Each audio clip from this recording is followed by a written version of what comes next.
Kua whiua te kōkara no te uru o Tāmaki Makaurau I whakairoiro rā I tana tamāhine I āia e iwa tauana ki te whitu me te haurua tau ki ro whareherehere.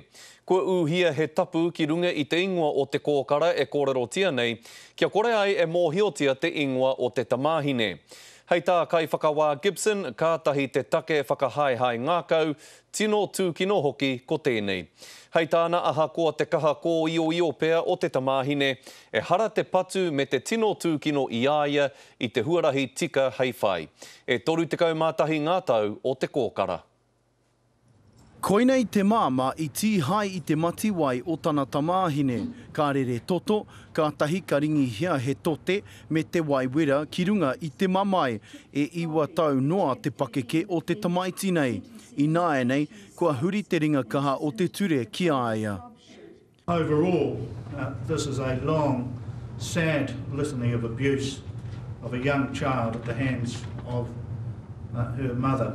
Kaore mātau e wātea ki te pānui I te ingoa, te kanohi rānei o tēnei wāhine I tua atu I te take toru te kau mātahi o na tau.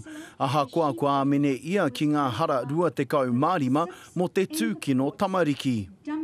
The victim herself states, I still have nightmares about what happened to me. A couple of times a week I wake up screaming. The dreams are about my mum and dad being out of jail and looking for me. Looking to hurt me some more. Ko te kōhine nei I kitea e ngā prihimana ki rō kāpata o tōna kāinga I te uru o Tāmaki Makaurau I tērā tau. E ai ki te ripoata a te ture I te mate kai, he whakatārehe, he maha hoki ngā mamai kei tōna tinana. Nā whai anō te whakatau I puta I tētihi atu o ana tamariki. I'm 8 years old. This is how I feel about what my mum and dad did to me and my sister. I was hurt for a long time, so I think they should stay where they are for a long time too. My mum was the worst one. Engari he ai ki te roia o te wahine nei.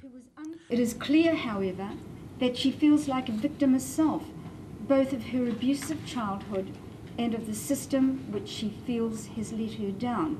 Ko tōna hoa tāne kua whakai ki ngā whakapai e toru mo te tūkino I te kōhine nei.